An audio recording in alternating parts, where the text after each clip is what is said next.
ಪಟ್ಟಣದ ಸರ್ಕಾರಿ ಅತಿಥಿ ಗೃಹದಲ್ಲಿ ನಡೆದ ಸುದ್ದಿಗೋಷ್ಠಿಯಲ್ಲಿ ಮಾಜಿ ಸಚಿವರಾದ ಎನ್ ಮಹೇಶ್ ಮಾತನಾಡಿ, ಕೊಳ್ಳೇಗಾಲ ನಗರಸಭೆಯಲ್ಲಿ ಈ ಸ್ವತ್ತು ವಿಳಂಬವಾಗುವುದಕ್ಕೆ ಸ್ಥಳೀಯ ನಗರಸಭೆ ಆಡಳಿತವೇ ಕಾರಣವೆಂದರು. ಈ ಸಂದರ್ಭದಲ್ಲಿ ಮಾಜಿ ಶಾಸಕರಾದ ಬಾಲರಾಜ್, ಮುಖಂಡರುಗಳಾದ ಕೆಕೆ ಮೂರ್ತಿ, ಚಂದು, ಸಿದ್ದರಾಜು ಸೇರಿದಂತೆ ಮತ್ತಿತರರು ಉಪಸ್ಥಿತರಿದ್ದರು. ಕೂಡ ಇವರಿಗೆ ಈ ಸ್ವತ್ತು ಮಾಡ್ಕೊಡಕ್ಕೆ ನಗರಸಭೆ ಮನಸ್ಸು ಮಾಡಿರ್ಲಿ, ನಾನು ಮಾಡಿದೆ. ಇನ್ನು ಈ ಸ್ವತ್ತು ತಗೊಳಕ್ ಆಗದೆ ಇರೋಂಥವ್ರಿಗೆ ಲಿಸ್ಟ್ ಮಾಡಿ ಆನ್ ದಿ ಸ್ಪಾಟ್ ಕೊಟ್ಟಿದ್ದೀವಿ. ಇಂತಿಂತ ಈಗ ಇವ್ರು ಹೇಳಿದ್ರಲ್ಲ, ಇಂತಿಂತ ದಾಖಲಾತಿಗಳನ್ನ ಒದಗಿಸಿ ಅಂತ ಪಟ್ಟಿ ಮಾಡಿಕೊಡಿ. ಯಾರು ಅದನ್ನ ಒದಗಿಸ್ತಾರೋ ಅವ್ರಿಗೆ ಈ ಸ್ವತ್ತು ಮಾಡ್ಕೊಡ್ತಾರೆ. ಯಾವ ದಾಖಲಾತಿ ಯಾರು ಒದಗಿಸ್ತಾರೆ ಸರ್? ಯಾರು ಆಸ್ತಿ ಶಂಕರಪುರದ ಉದಾಹರಣೆ ತಗೊಂಡು ಹೇಳ್ತೀನಿ.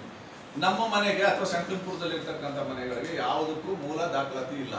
ಮೂಲ ದಾಖಲಾತಿ ಎಲ್ಲಿಂದ ತಂದ್ಕೊಡ್ಲಿ? ನಾನು ಅಲ್ಲೇ ಇದ್ದೀನಿ, ವಾಟರ್ ಬಿಲ್ ಕಟ್ತಾ ಇದ್ದೀನಿ, ಎಲೆಕ್ಟ್ರಿಸಿಟಿ ಬಿಲ್ ಕಟ್ತಾ ಇದ್ದೀನಿ, ನಾನು ಎಲ್ಲಿಂದ ತಂದ್ಕೊಳ್ಳಿ? ನೀವು ಮಾಡ್ಕೊಡಿ ಅಂತ ಹೇಳಿದೆ. ಲೈಸೆನ್ಸ್ ಇಲ್ಲದೆ ನಾನು ಕಟ್ಟಡ ಕಟ್ಟಿದ್ದೀನಿ. ಕೇಳಿ ಯೂನಸ್, ಲೈಸೆನ್ಸ್ ಇಲ್ಲದೆ ಕಟ್ಟಡ ಕಟ್ಟಿದ್ದಾನ ನಮ್ಮಪ್ಪ, ಅದಕ್ಕೇನು? ಅದನ್ನ ಹೇಳಿ, ಫೈನ್ ಕಟ್ಬೇಕಾ? ಕಟ್ತೀವಿ, ಮಾಡ್ಕೊಡಿ ಅಂತ. ಈಗ ಇಲ್ಲಿ ಎಲ್ಲೋ ಸುಪ್ರೀಂ ಕೋರ್ಟ್ ಆದೇಶ ಇದೆ, ಲೋಕಾಯುಕ್ತಕ್ಕೆ ಎತ್ಕೊಂಡು ಹೋಗ್ಬಿಟ್ಟಿದ್ದಾರೆ ಅಂತೆಲ್ಲ ಹೇಳಿದ್ರಲ್ಲ, ಅದಕ್ಕೆ ಎಷ್ಟನ್ನ ಮಾಡಕ್ ಸಾಧ್ಯ ಅಂತ ನಾನು ಶುರು ಮಾಡಿದ್ವಿ. ನನ್ನ ಈ ಪ್ರಕ್ರಿಯೆಗೆ ಹೆಜ್ಜೆಗೂ ಅಡ್ಡಿಪಡಿಸಿದವರು ಯಾರು? ಅಷ್ಟೆಲ್ಲದರ ನಡುವೆ ಸಾಕಷ್ಟು ಜನರಿಗೆ ಈ ಸ್ವತ್ತನ್ನ ಒದಗಿಸ್ಕೊಟ್ಟಿದೆ ಸಿಸ್ಟಮ್ ಸರಿ ಇದೆ. ಆ ಸಿಸ್ಟಮ್ನ ಪುಷ್ ಮಾಡೋರು ಇದಾರಲ್ಲ, ಅವ್ರು ಸರಿ ಆಗ್ಬೇಕು. ಸರ್ಕಾರ ನೀವು ಸರ್ಕಾರದಲ್ಲಿ ನೀವು ಎಮ್ಎಲ್ಎ ಯಾವ ಸರ್ಕಾರ? ಅಲ್ಲಲ್ಲ, ಸರ್ಕಾರ ಅಂದ್ರೆ ಇಲ್ಲಿ ಸ್ಥಳೀಯ ಸರ್ಕಾರ. ಸ್ಥಳೀಯ ಸರ್ಕಾರ ನಗರಸಭೆ ಅಷ್ಟೇ. ಒಂದು ಪ್ರಶ್ನೆ ಕೇಳ್ತೀವಿ ಸರ್. ಈಗ ಟೌನ್ ಪ್ಲಾನಿಂಗು ಅನಧಿಕೃತ ಬಡಾವಣೆಗಳಿಗೆ ಮಾಡಿಕೊಡಿ ಅಂತ ನೀವು ಹೇಳ್ತಾ ಇದ್ದೀರಾ. ಈಗಾಗಲೇ ತುಂಬ ವರ್ಷದಿಂದನೇ, 10 ವರ್ಷ 20 ವರ್ಷದಿಂದನೇ ಮನೆಗಳನ್ನು ಕಟ್ಟಕ್ಕೆ ಪ್ರಾರಂಭ ಮಾಡಿ ಬಡಾವಣೆ ನೀವು ಟೌನ್ ಪ್ಲಾನಿಂಗ್ ರೂಲ್ಸ್ ಪ್ರಕಾರ, ಲೇಔಟ್ ರೂಲ್ಸ್ ಪ್ರಕಾರ ಏನೇನು ಬಿಡಬೇಕು ಅನ್ನೋದು ಎಲ್ಲ ಇದೆ.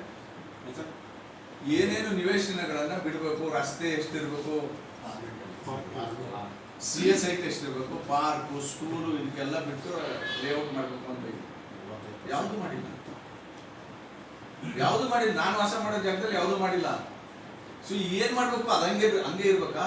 ಅದಕ್ಕೆ ನಾನು ಈಗ ಮನೆ ಕಟ್ಬಿಟ್ಟಿದ್ದೀನಿ, ಬಿಲ್ಡಿಂಗ್ ಲೈಸೆನ್ಸ್ ತಗೊಂಡೆ ಮನೆ ಕಟ್ಟಿದ್ದೀನಲ್ಲ, ಬಿಲ್ಡಿಂಗ್ ಲೈಸೆನ್ಸ್ ಕೊಡಿ ಅಂತ ಕೇಳ್ತಾ ಇಲ್ಲ ನಾನು. ಅದಕ್ಕೆ ಮನೆ ಕಟ್ಟಾಗ ಹೋಗಿದೆ, ಇನ್ಯಾವ ಬಿಲ್ಡಿಂಗ್ ಲೈಸೆನ್ಸ್ ತಗೊಳ್ದೆ ಕಟ್ಟಿದ್ದೀನಲ್ಲ, ಇಂಪೋಸ್ ಪನಿಷ್ಮೆಂಟ್, ಟ್ಯಾಕ್ಸ್ ಇಂಪೋಸ್ ಮಾಡಿ ಅದಕ್ಕೆ ಅಧಿಕೃತಗೊಳಿಸ್ಬಿಡಿ ಅಂತ ನಾನು ಹೇಳೋದು.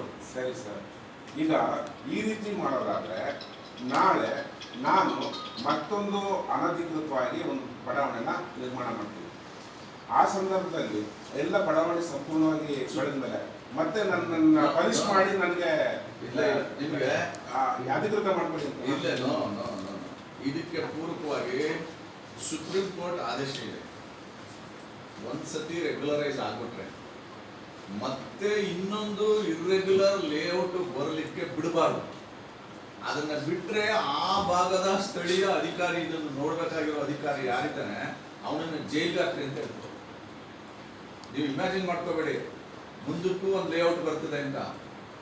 ಬರದಿದ್ದಂಗೆ ತಡಿಬೇಕಾದ ಜವಾಬ್ದಾರಿ ಅಧಿಕಾರಿಗಳು.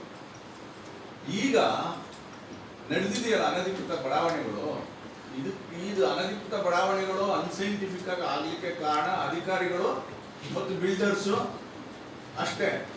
ಇವರಿಬ್ಬರು ಮಾಡಿರೋ ತಪ್ಪಿಗೆ ಆ ಮನೆಯವನಿಗೆ ಪನಿಷ್ಮೆಂಟ್ ಕೊಡ್ತೀರಿ? ಅವ್ನು ಪನಿಷ್ಮೆಂಟ್ ತಗೊಳಕ್ ರೆಡಿ ಇದ್ದಾನೆ.